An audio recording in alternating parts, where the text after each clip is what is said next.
اور موت کو ختم کرنے کے بعد اللہ تعالیٰ نے اپنے جو دو نام قرآن میں دیے ہیں، للہ واحد القہار، بدلہ لینے والا، زبردست کنٹرول والا، ضرور وہ غفور الرحیم ہے، اس نے اپنے اوپر رحمت لکھی ہوئی ہے، لیکن قرآن کا جو سبق ہے وہ کسی مقصد کے لیے ہمیں پڑھایا گیا ہے کہ جب ایک اٹرنٹی قائم ہو جائے گی، جب موت بھی نہیں ہوگی، جیسے سورہ فرقان میں ہے کہ پھر وہ موت کو پکاریں گے تو آپ ان سے کہیں کہ اب ایک موت کو نہیں، اب کئی موتوں کو پکارو، لیکن ایسے اب موت آنے والی نہیں ہے. ٹھیک ہے جی. تو یہ الملک یومئذ للہ کی بات ہے کہ جس دن پھر وہ فیصلہ کر دے گا سب کے درمیان. آیت نمبر 58، والذین ہاجروا، اور جنہوں نے ہجرت کی فی سبیل اللہ، اللہ کی راہ میں، ثم قتلوا، پھر وہ قتل کر دیے گئے، او ماتوا، یا وہ مر گئے، لیرزقنہم اللہ، البتہ ضرور انہیں رزق دے گا اللہ، رزقا حسنا، بہترین رزق، وان اللہ، اور بے شک اللہ، لہوا، البتہ وہی، خیر الرازقین، بہترین رزق دینے والا ہے. اور قرآن میں اور جگہ ہے کہ وہ جیسے ہی مطلب انہوں نے نیت کی اللہ کی راہ میں ہجرت کرنے کی، اور پھر اگر وہ ان کی زندگی جان ختم ہو گئی تو ان کی وہ نیت اللہ قبول کرے گا. تو اللہ کی راہ میں ہجرت جو ہے وہ 3 درجے دوبارہ سے ریوائز کر لیتے ہیں کہ پہلا جو ہجرت کا درجہ ہے وہ اپنے نفس سے ہجرت ہے. پہلا درجہ یہ ہے. بڑی بڑی ہجرتیں جیسے جنہوں نے ہجرت مدینہ کی تھی وہ اتنے بڑے درجے تھے ان کے کہ وہ تو سب کچھ چھوڑ کے اللہ کی راہ میں وہ ہجرت کے درجے پہ فائز ہو گئے.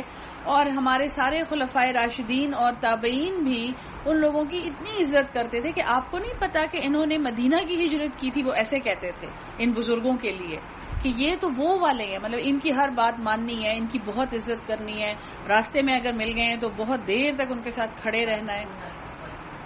سابقون الاولون، بالکل یہ وہ لوگ ہیں. تو وہ ہجرت جو ہے وہ کس طرح کے لوگوں کو نصیب ہوتی ہے. ایسے نہیں کہ ہم ایک دن گھر سے نکل کے بھاگ کھڑے ہوئے اور اللہ کی راہ میں. پہلا درجہ جو ہے ہم تو جنگ سے ڈر کے جان بچانے کے لیے بھاگ رہے ہیں نا، وہ تو اللہ کی راہ میں ہجرت ہوئی تھی، گھر ور سب کچھ چھوڑ کے بس ہم نے جانا ہے، حضور صلی اللہ علیہ وسلم جا رہے ہیں، ہم نے بھی جانا ہے. تو سابقون الاولون کا وہ درجہ جو ہے اس میں پہلا سٹیپ ہے اپنے نفس سے ہجرت، نفس کی خواہشوں سے ہجرت. اس میں پھر 2 باتیں ہیں. نفس کو نیکی پہ آمادہ کرنا. نفس سے جب بھی میں نفس کہتی ہوں میرا مطلب دل ہوتا ہے، آپ نفس اور دل کو کنفیوز نہ کریں. نفس مطلب کہ جو ہمارا نفس ایک برائی کا حکم دیتا ہے، اور ایک وہ نفس ہے جو نفس مطمئنہ ہے، اچھا والا ہے، جو دل میں رہتا ہے. تو یہ اس ٹوٹل نفس کی بات ہو رہی ہے کہ پہلی جو ہے اس کو اللہ کی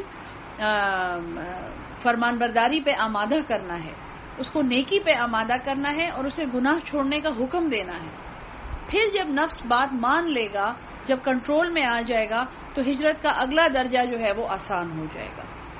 یہ تو ہے اللہ کے لیے ناجائز امور کو چھوڑنا، کیونکہ نفس جو ہے وہ انسان کو گناہ کا حکم دیتا ہے. دوسرا درجہ جو ہے وہ ہے اللہ کی راہ میں جائز امور کو چھوڑنا. جو ہم اتنے میرے خیال میں خوش قسمت ہیں کہ اللہ میاں ہمیں ہر سال 1 سال کی پریکٹس دیتا ہے، جو ہم اپنی بہت کوشش کے باوجود بھی جسے نہیں خراب کر سکتے. اور ہم روزے رکھتے ہیں اور ہم اللہ کے لیے اپنی طرف سے ٹوٹی پھوٹی کوشش کرتے ہیں کہ ہم جائز امور سے بھی اللہ کی رضا کے لیے اور اللہ کی خوشی کے لیے رک جائیں. روزے کا مقصد یہ بھوک پیاس، یہ پریکٹس، یہ روزے کا مقصد انسان کو اللہ کی طرف ہجرت کرنے کے لیے تیار کرنا ہے. یہ ساری جہاد کی پریکٹس ہے. سب سے بڑی ہجرت پھر جہاد ہے نا، نکل کے پھر لڑنا. تو جب ایک دفعہ ناجائز امور سے رک گئے اور پھر جائز امور سے بھی اللہ کی رضا کے لیے رک گئے، تو تیسرا درجہ ہے کہ اللہ تعالیٰ کا وہ ہجرت قبول کرنا اور انسان کو ایک موقع دینا کہ واقعی وہ اللہ کی راہ میں فزیکلی ایک ہجرت کرے، وہ ایک اور جگہ پہ ہجرت کرے جہاں پہ اس کے لیے اللہ کی اطاعت اور اللہ کا دین قائم کرنا آسان ہو. تو وہ ہجرت ان لوگوں کو نصیب ہوتی ہے جنہوں نے سب سے پہلے اپنے نفس کو برائی سے رکنے کا حکم دیا ہوتا ہے. ٹھیک ہے جی. یہ 3 درجے ہیں ہجرت کے. تو جنہوں نے اللہ کی راہ میں ہجرت کی پھر وہ مارے گئے یا وہ مر گئے تو اللہ انہیں بہترین رزق دے گا. اور ہجرت جو ہے دیکھیں وہ رزق کے ساتھ اللہ نے اس کا بیان کیا ہے. لوگ رزق کے لیے بھی ہجرت کرتے ہیں نا. تو یہ ہے کہ ہاجروا فی سبیل اللہ، اللہ کی راہ میں. اب ایک جیسے ایک آدمی جا رہا ہے ایک اور ملک میں تاکہ وہ اپنی اولاد کو جائز حلال روزی کما کے دے سکے، یہ بھی فی سبیل اللہ اس کی ہجرت ہے. وہ اپنی فیملی کو چھوڑ کے جا رہا ہے کیونکہ اس ملک میں اب حلال طریقے سے روزی کمانا اس کے لیے ناممکن ہو گیا. ہو سکتا ہے ہو گیا اور بہت سے لوگوں کے لیے ہو جاتا ہے، تو پھر وہ باہر جا کے وہاں سے حلال روزی کا انتظام کر رہا ہے. ٹھیک ہے جی. لَيُدْخِلَنَّهُمْ، البتہ ضرور وہ انہیں داخل کرے گا، مدخلاً ایک ایسے مقام میں، یرضونہ وہ راضی ہوں گے اس سے، وہ خوش ہوں گے، وہ رضامند ہوں گے اس سے، وہ اسے پسند کریں گے. وَإِنَّ اللَّهَ اور بے شک اللہ، لَعَلِيمٌ حلیم علم والا اور حلم والا ہے. ذالک یہی بات ہے، ومن عاقب اور جو ستایا گیا، بمثل ما عوقب جیسا اسے ستایا گیا تھا، ثم بغی علیہ پھر اس پر زیادتی کی گئی، لینصرنہ اللہ البتہ ضرور اللہ اس کی مدد کرے گا. ان اللہ بے شک اللہ لعفو غفور معاف کرنے والا اور بخشنے والا ہے. تو پہلا درجہ ان لوگوں کا بیان کیا جو ہجرت فی سبیل اللہ کر گئے. دوسرا جو ہے اللہ نے یہ کہا کہ جو اس طرح جس نے دشمن کو ستایا جیسا اس کو ستایا گیا تھا، اور لفظ ہے عاقب جس سے تعاقب نکلا ہے. اور عقب کا مطلب ہے پیچھے چھپ کے وار کرنا، عقب میں کسی کے پیچھے چھپ جانا. تو جس نے دشمن کو اتنا ستایا جیسے وہ ستایا گیا تھا، پھر اس کے ساتھ زیادتی کی گئی، یعنی وہ دشمن کے مقابلے میں ڈٹ گیا، تو پھر اللہ ضرور اس کی مدد کرے گا. یعنی ان کے لیے بھی بشارت ہے کہ جب اللہ کی راہ میں کسی نے آپ کے ساتھ زیادتی کی اور آپ نے ویسے ہی ان کو بھی جواب دیا، تو پھر جب آپ کے اوپر ظلم ہوگا تو اللہ آپ کی مدد کرے گا.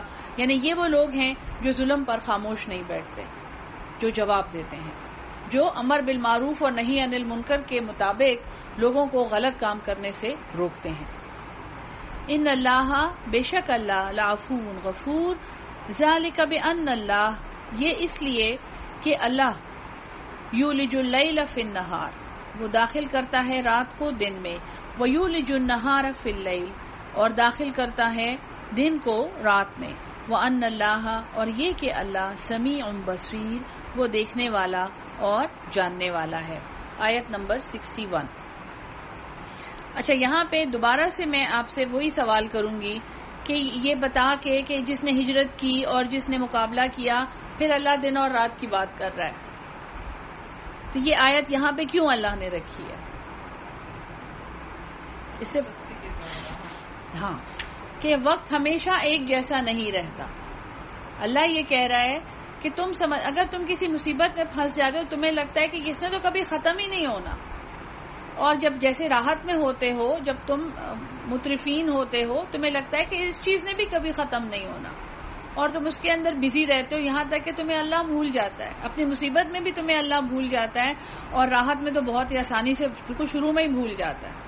تو اللہ یہاں پہ یاد دلاتا ہے کہ یہ اس لیے ذالک بان اللہ یہ اس لیے ہے، یعنی اللہ تمہاری مدد کر رہا ہے، وہ تمہیں ہجرت کرنے کا حکم دے رہا ہے، وہ تمہیں ہجرت کی فضیلتیں بتا رہا ہے، وہ تمہیں پھر مقابلہ کرنے کو کہہ رہا ہے. یہ اس لیے کہ وقت ہمیشہ ایک جیسا نہیں رہتا. اللہ وہ ذات ہے جو تم روزانہ دیکھتے ہو کہ وہ دن کو رات میں داخل کرتا ہے اور رات کو دن میں داخل کرتا ہے. آیت نمبر 62. ذالک بان اللہ هو الحق یہ اس لیے کہ اللہ ہی برحق ہے، وان اور یہ کہ ما یدعون من دونہ جسے وہ پکارتے ہیں اس کے سوا، هو الباطل وہ باطل ہے، وان اللہ اور یہ کہ اللہ هو العلی الکبیر وہ بلند مرتبہ ہے اور وہ سب سے بڑا ہے. الم ترا کیا تو نے نہیں دیکھا، ان اللہ یہ کہ اللہ نے انزل من السماء ماء اس نے آسمان سے پانی نازل کیا، فتصبح الارض پس ہو گئی یہ زمین مخضرۃ سرسبز. یہ خضر کا لفظ جو ہے گرین، جیسے حضرت خضر ہیں کہ انہوں نے گرین لباس پہنا ہوگا، تو خضر جو ہے شجر الاخضر ایک گرین ٹہنی گرین درخت جو ہے، تو اللہ نے آسمان سے پانی نازل کیا تو زمین سرسبز ہو گئی. ان اللہ لطیف خبیر، بے شک اللہ نہایت مہربان اور خبر رکھنے والا ہے. یہ آیت جو ہے یہ دلیل ہے. یہاں پہ دیکھیں ہجرت کی اور وہ والی سارا وہی چیپٹر چل رہا ہے. تو یہ جو کیا آپ نے یہ نہیں دیکھا کہ اللہ نے آسمان سے پانی نازل کیا تو پوری زمین سرسبز ہو گئی؟ یہ جو ہے یہ دلیل ہے اللہ کے اسباب پر، اللہ کے وسائل پر، کہ وہ زمین جو آپ کو بالکل سوکھی اور بیکار اور پیلی نظر آتی ہے اور اللہ کی طرف سے پانی اس پہ نازل ہوا اور وہ سرسبز ہو کے لہلہانے لگی، اس کی شکل ہی بدل گئی. یعنی اللہ نے ایک ایسا سبب کیا کہ وہ چیز بالکل بدل گئی آپ کی نظروں کے سامنے. اور یہ اس لیے کہ اللہ تعالیٰ بڑا باریک بین ہے اور سب خبر رکھنے والا ہے. لہو ما فی السماوات و ما فی الارض، اسی کے لیے ہے جو کچھ آسمانوں میں ہے اور جو زمین میں. وَإِنَّ اللَّهَ، اور بے شک اللہ، لَهُوَ الْغَنِيُّ الْحَمِيدُ، وہ بے نیاز ہے اور تمام خوبیوں کا مالک ہے. آیت نمبر 65. الم ترا، کیا تو نے نہیں دیکھا، ان اللہ، یہ کہ اللہ، سخر لکم، تمہارے لیے مسخر کیا ہے، ما فی الارض، جو کچھ زمین میں ہے، والفلک، اور وہ کشتی، تجری فی البحر، جو چلتی ہے دریا میں، بے امرہ، اس کے امر سے. وَيُمْسِكُ السَّمَاءَ، اور وہ تھامے ہوئے ہے، وہ روکے ہوئے ہے آسمان کو، ان تقع علی الارض، یہ کہ وہ گر پڑے زمین میں، الا باذنہ، مگر اس کی اجازت سے. اللہ کی قدرتیں ہیں. یہ بھی دیکھیں یہ ساری دلیلیں ہیں کہ تم نے یہ نہیں دیکھا کہ اللہ نے تمہارے لیے ہر وہ چیز مسخر کر دی ہے جو زمین میں ہے. اس زمین میں تم راستے بنا لیتے ہو، نہریں کھود لیتے ہو، سڑکیں بنا لیتے ہو. اس زمین میں تم گھر بناتے ہو، ایک بنیاد کھودتے ہو، اس کے اوپر پورا گھر کھڑا کر دیتے ہو. اگر یہ مٹی اس نے ایسی بنائی ہوتی کہ تم نہ کھود سکتے اس کو، پھر تم کیا کر سکتے تھے؟ لیکن اس نے ایسی مٹی بنائی ہے اور اس نے تمہیں ایسی علم دیا ہے، تمہیں ایسی دھاتیں دی ہیں، تم نے ایسے انسٹرومنٹس بنائے ہیں کہ تم ایک جھونپڑی سے لے کے آج یہ BRT تک اور اسکائی اسکریپرز تک تم اس زمین میں کھڑے کر لیتے ہو. اللہ نے مسخر کیا ہے نا تمہارے، اس کی ساری فزکس ایسی ہے کہ وہ تمہارے کنٹرول میں ہے. ٹھیک ہے نا؟ تو تم نے یہ نہیں، جب تم اللہ سے مایوسی کی بات کرتے ہو، تم یہ کہتے ہو کہ اللہ ہماری کبھی مدد نہیں کرے گا، اللہ ہمارے لیے کیا کر رہا ہے، یا اللہ ہمارے لیے اس سے بھی زیادہ کر دے، اور تو کیوں نہیں کر رہا ہے، اور یا اللہ تو کہاں ہے. اس طرح لوگ کہتے ہیں. آخر کب ہوگا، آخر وہ مدد کب آئے گی؟ سورہ بقرہ میں ہے کہ رسولوں نے بھی کہا کہ آخر وہ مدد کہاں ہے، وہ اللہ کی مدد کب آئے گی. تو ایسے حالات آ جاتے ہیں تو اللہ دلیل دے رہا ہے کہ اللہ نے تمہارے لیے ساری زمین بھی مسخر کر دی ہے، اور زمین کو چھوڑو، اللہ نے تمہارے لیے پانی کو بھی مسخر کیا ہوا ہے. تم جو کشتیاں بناتے ہو پانی کے سر پر، وہ اس طرح چلتی رہتی ہیں. بڑے بڑے ہوٹل ہیں، بڑے بڑے سوئمنگ پول ہیں جو سب شپس کے اندر بنے ہوئے ہیں، تم ٹرانسپورٹ کرتے ہو. وہ پانی کی فزکس ایسی ہے کہ وہ تمہاری کشتی کو لے کے پانی اس کو آگے بڑھاتا رہتا ہے. اگر پانی کوئی ایسی چیز ہوتی، جیسے پانی یا زیادہ گاڑھا ہوتا یا زیادہ پتلا ہوتا جتنا یہ ابھی ہے، تو تمہاری کشتیاں اس میں ڈوب جاتی، پھر تم کچھ کر سکتے تھے اس کے بارے میں. اور اس نے تو آسمان کو تھاما ہوا ہے کہ وہ زمین پر نہ گر جائے، الا باذنہ. تو تم یہ سمجھتے ہو کہ تم پر مصیبتوں کے پہاڑ ٹوٹ چکے ہیں، جبکہ تم اس اللہ سے گلہ کر رہے ہو جس نے آسمان تمہارے سروں پہ تھام کے رکھا ہوا ہے. ٹھیک ہے جی؟ کیوں ایسا کیوں ہے؟ ان اللہ بالناس لرؤوف، بڑا پرشفقت ہے، رحیم، بار بار رحم کرنے والا ہے. ٹھیک ہے؟ جب بھی اللہ سے، یعنی کہ ہر انسان کے دل میں، ابھی سبق یہی تھا نا کہ وہ انسان کی تمناؤں میں شیطان وسوسے ڈال دیتا ہے. تو اللہ سے جب ہم بات کر رہے ہوتے ہیں اور اللہ سے بہت قریب ہو کے کبھی کبھی ہم اللہ سے گلے کرتے ہیں، تو اور ہم یہ کہتے ہیں کہ اللہ نے ایسا کام کیوں کیا، تو اس کی نشانیوں میں ضرور غور کرنا چاہیے، اور اس نے جو نعمتیں دی ہیں پہلے ان کو سوچنا چاہیے اور ان کو گننا چاہیے، اس سے پہلے کہ ہم اللہ سے کوئی شکایت کریں. وَهُوَ الَّذِي، اور وہی ذات ہے، احیاکم، اس نے تمہیں زندہ کیا، ثم یمیتکم، پھر وہ مار دے گا تمہیں، ثم یحییکم، پھر وہ زندہ کرے گا تمہیں. ان الانسان، بے شک انسان، لکفور، بڑا ناشکرا ہے، بڑا انکار کرنے والا ہے. لکل امت، ہر ایک امت کے لیے، جعلنا منسکن، ہم نے ایک عبادت کا طریقہ منتخب کیا ہے، ہم ناسکوہ، جس پر وہ بندگی کرتے ہیں، فلا ینازعنک، پس چاہیے کہ تم تنازع میں نہ پڑو، تم جھگڑوں میں نہ پڑو، فی الامر، اس معاملے میں، ودعو، اور بلاؤ، الی ربک، اپنے رب کی طرف۔ منسک جو ہیں یہ ایک لحاظ سے یعنی ایک سافٹ ورڈ جو منسک کو ڈسکرائب کرتا ہے وہ ہے مذہبی رسومات، ریچولز۔ ہم نے ہر امت کے لیے ایک طریقہ عبادت بنایا ہے، ایک ریچول کا طریقہ، جیسے ہماری نماز ہے، نیت ہے، پھر قیام ہے، پھر رکوع ہے، پھر سجدہ ہے، تشہد ہے، سلام ہے، یہ اس کے حصے ہیں۔ وہ جو ریچول جو ہے نماز کا، اس کا سارے حصے سمجھائے گئے ہیں۔ پھر روزہ ہے، روزے کی نیت ہے، پھر ایک خاص ٹائم میں اس کو بند کر دینا ہے، پھر روزہ کھولنا ہے، پھر اس کے اصول ہیں۔ تو روزے کے منسک کے اپنے اصول ہیں اور روزے کا ریچول ہمیں سمجھایا گیا ہے۔ پھر حج ہے، اس کے اپنے ریچولز ہیں، سارے حصے ہیں اس کے، وقوف منی ہے، رمی ہے، مزدلفہ کی رات ہے، سب وقوف مزدلفہ، یہ سب اس کے حصے ہیں۔ تو ہر امت کو یہ چیز سکھائی گئی ہے، اور پھر اللہ یہ کہہ رہا ہے کہ اس معاملے میں تنازع میں نہ پڑو۔ آپ سوچیں ہم سب سے زیادہ تنازع دین میں کس بات پہ کرتے ہیں؟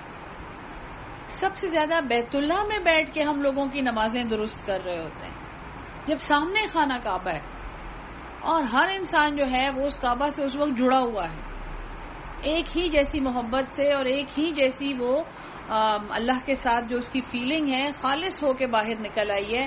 اب وہ سجدے میں پڑا ہوا ہے یا وہ الٹا لیٹا ہوا ہے یا وہ الٹا لٹکا ہوا ہے، اس کے ساتھ ہمارا کیا کام ہے؟ سب سے زیادہ بیت اللہ میں، اور سب سے بڑی افسوس کی بات، بر صغیر پاک و ہند میں جو مفتی پیدا ہوئے ہیں نا، اربوں کے، یعنی کہ اربہا مفتی، بچہ بھی مفتی ہے، جو پیدا ہوتا ہے اسی وقت فتویٰ، اس کو پتا ہوتا ہے میں نے یہ کرنا ہے، میں نے لوگوں کو کہنا ہے کہ آپ کے پیر کا انگوٹھا ٹھیک نہیں ہے، یہ انگوٹھا جو ہے ڈائریکٹ کعبہ کی طرف ہونا چاہیے، یہ پیچھے کی طرف نہیں ہو سکتا۔ پیچھے بھی تو صفا و مروہ ہیں، وہ بھی تو اللہ کی نشانیاں ہیں۔ مطلب کہ مجھے سمجھ نہیں آتی کہ یہ چیز ہم میں کہاں سے آئی ہے۔ میں اکثر ایک واقعہ سناتی ہوں کہ میں مزدلفہ میں گزرتے ہوئے لوگ وہ کنکریاں جمع کرتے ہیں، تو ایک کراچی کی بچی تھی، میں نے اور وہ کسی کو بتا رہی تھی اور خود بھی کر رہی تھی، وہ کنکریاں دھو رہی تھی، ایک بوتل میں بھر کے دھو کے اسے، میں کہوں بیٹا، اور پانی مسلسل پانی بہ رہا ہے، میں کہا کیا کر رہے ہو بچے؟ یہ آنٹی میں دھو رہی ہوں کیونکہ یہ ناپاک ہوتی ہیں، اور اوروں کو بھی بتا رہی ہیں۔ اور میں نے کہا بچے یہ تو مارنے آپ نے شیطان کو ہیں۔ وہ بیچاری رک گئی ایک دم سے نا، ایسے سوچ میں، اس کی آئی وش میں اس کی تصویر لے لیتی، بالکل ہکا بکا سے ایسے سوچ میں، ہاں شیطان کو تو مارنی ہے۔ تو وہ دھو رہی ہیں، وہاں پانی بہا رہی ہیں، ان کے پیچھے لائن لگی ہوئی ہے، شاید لوگ وضو بنانے کا انتظار کر رہے ہیں، لیکن یہ اپنی کنکریاں دھو رہی ہیں وہاں پہ۔ تو یہ وہ تنازع ہیں جو ہم اپنے دین میں بنا لیتے ہیں۔ یہ مقلد اور غیر مقلد کا جھگڑا جو ہے، ہم مقلد ہیں، آپ غیر مقلد ہیں، جو غیر مقلد ہے وہ بالکل وہ غیر مسلم ہے، وہ غرق تباہ ہے، کچھ بھی نہیں ہے۔ جو حالانکہ ہم جن کے مقلد ہیں، یہ جو ہمارے امام ہیں، امام ابو حنیفہ، امام حنبل، امام مالک، امام جعفر صادق، یہ وہ بڑے استاد ہیں، اور اللہ ان کے بہت درجے بلند کرے، جنہوں نے اپنے علاقے کے لوگوں کو دین پریکٹس کرنے کی آسانی دی تھی، ان کو سمجھایا تھا کہ دیکھو ہاں قرآن میں یہ لکھا ہے اور سنت میں یہ ہے، تو آپ اس کو ایسے کیا کریں۔ اور وہ 4 فقہ اور 5واں امام جعفر صادق کا ہے، وہ اٹھا کے ہم نے ایک طوفان بدتمیزی برپا کیا ہوا ہے۔ حالانکہ اس کا اس سے کوئی یہ تنازع جو یہاں پہ اللہ خاص طور پہ منسک کا تنازع جو اللہ کہہ رہا ہے کہ نہ تم ان تنازعوں میں پڑو، فلا ینازعنک فی الامر، اور مقصد کیا ہے ان سب مناسک کا مقصد کیا ہے، جو ہمارے جتنے بھی منسک ہیں، جو دین کے ہمارے منسک ہیں، ودعو الی ربک، بلاؤ رب کی طرف۔ تم وہ منسک ایسے طریقے سے کرو کہ اس کو دیکھ کے لوگ یہ کہیں کہ ہم بھی ان کے رب کی طرف جائیں، ان کا اللہ کتنا پیارا ہوگا جس کے یہ اتنے پیارے طریقے سے عبادت کر رہے ہیں۔ ہمارے تو صرف شاید وہ وضو خانے دیکھ کے ہی سارے لوگ بھاگ جائیں اور کہیں کہ ہم کبھی بھی مسلمان نہیں ہوں گے، یہ تو انہوں نے حشر نشر جو انہوں نے یہاں پہ مچایا ہوا ہے۔ صرف ہم تو وہاں پہ صحیح طرح طہارت نہیں حاصل کر سکتے، ہم بوتل میں پانی بھر کے وہاں سے باہر نکلتے ہیں اور دوبارہ اپنے پیروں پہ بہاتے ہیں ڈر کے مارے کہ یہ پیر تو پھر سے پلید ہو گئے ہوں گے وہاں پہ جو حشر نشر مچا ہوا ہوتا ہے. تو پتہ نہیں ہم لوگوں نے دین کس چیز کا نام رکھ لیا. یہ چیز ہم میں نہیں آئی، اپنے واش روم کو صاف کرنا بہت اچھے کروں گے بہت، لیکن واش روم جو ہے تو یہ چیز جب تک وہ اصل پاکیزگی اصل آپ سوچیں آپ نماز کے لیے وضو بنانے وہاں جاتے ہیں تو جب وہ چیز صاف نہیں ہوگی تو آپ طہارت کہاں کی اور پاکیزگی کہاں کی. اور جتنا وہاں پہ گندگی ہوتی ہے، یہ تو بزرگوں کا بھی قول ہے اور خود کو بھی فیل ہوتا ہے کہ گھر میں شیطانوں کا اور جنوں کا جو بسیرا ہے وہ ان جگہوں پہ ہے، وہ پلیدی والی جگہوں پہ، وہ گندی جگہوں پہ. تو اتنا زیادہ صفائی کا اہتمام کرنے کا، ہم تو صرف وہ صفائی ہی نہیں پا سکے اس منسک کی، باقی منسک کی تو اور بڑی بڑی باتیں ہیں. ہم نے سجدے کیسے کرنے ہیں اور ہم نے ہاتھ کہاں باندھنے ہیں اور ہم نے ہاتھ کھلے چھوڑنے ہیں. دنیا جہاں افریقن کی صفیں کھڑی ہوئی ہوتی ہیں، لمبے لمبے لمبے لمبے ہاتھ انہوں نے کھلے رکھے ہوئے ہوتے ہیں، کچھ بھی نہیں ہوتا. آئی ایم شیور ہم سے شاید اچھی نماز ہوتی ہے ان کی، کیونکہ وہ ہمیں دیکھ نہیں رہے ہوتے اور ہم انہیں دیکھ رہے ہوتے ہیں. ان کے ہاتھ کہاں جا رہے ہیں، ہاتھ اٹھا کے ہم ایسے کرتے ہیں اگر ہمارا بس چلے. تو ان چیز میں تنازع کرنے کو انسان نے، اللہ نے انتہائی ناپسندیدہ کہا ہے. اور مقصد صرف یہ ہے کہ تم منسک ایسے طریقے سے ادا کرو کہ لوگوں کا تمہیں دیکھ کے دل چاہے، دعوت دو اللہ کی طرف. تم روزہ دیکھیں، کیونکہ روزہ ہم زیادہ خراب نہیں کر سکتے، روزہ ایک فاقہ ہے اور ہم نے بس یعنی روزے میں کرنے والے کام نہیں ہیں اتنے جتنے نہ کرنے والے کام ہیں، تو ہم ان چیزوں سے رک جاتے ہیں. آپ دیکھیں دنیا میں اس وقت کوئی ایسا ملک نہیں ہے جس میں غیر مسلم روزے نہ رکھ رہے ہیں. وہ کہتے ہیں یہ اتنا اچھا اللہ اتنا مزہ آتا ہے ہم بھی روزہ رکھیں گے. وہ اتنا ان کو وہ منسک اچھا لگتا ہے. ہم اندھیرے میں اٹھ کے کھانا کھائیں گے اور شام کو بھی ہم ان کی مسجد میں جا کے کھولیں گے روزہ، ان کو اتنا اچھا لگتا ہے. کیوں؟ کیونکہ وہ بالکل اللہ کے حکم کے مطابق، ہم اس میں لڑتے نہیں ہیں. وہ مزے کی چیز ہے نا، افطاریاں کرتے ہیں، سحریاں کرتے ہیں، خوشیاں مناتے ہیں، مل کے پڑھتے ہیں، مل کے دعائیں، مل کے تراویاں، ان کو اچھا لگتا ہے. کہتے ہیں ہم بھی روزہ رکھتے ہیں. تو منسک اللہ نے ڈیزائن ایسے کیے ہیں، وہ اللہ نے ایسے بنائے ہیں کہ وہ پوری انسانیت کے لیے ایک دعوت ہے کہ آپ بھی آئیں، آپ بھی اپنے اللہ سے اس طرح ملیں. تو روزہ تو حج کو دیکھ کے کتنے لوگ مسلمان ہوتے ہیں. جب سے حج ٹرانسمٹ ہونا شروع ہوا ہے، پہلے اس کی ٹرانسمیشن نہیں ہوتی تھی، جب سے یہ ٹرانسمٹ ہونا شروع ہوا ہے کہ دور دور دنیا کے کونوں میں لوگ صرف یہ دیکھ کے کہ ابھی یہ اتنے منتشر تھے اور یہ لڑ رہے تھے اور ادھر ادھر بھاگ رہے تھے اور ایک آواز آئی ہے اللہ اکبر کی اور یہ ایسے لائنوں میں ایک دم سے سارے کھڑے ہو گئے. تو یہ کوئی عجیب، یہ اللہ اکبر جو ہے یہ کوئی عجیب ان کے لیے آواز ہے. اس قوم کا ڈسپلن جو ہے یہ اتنا زبردست ہے، اس کو بھی دیکھ کے لوگ مسلمان ہوں. تو منسک کا مقصد اللہ کی طرف بلانا ہے.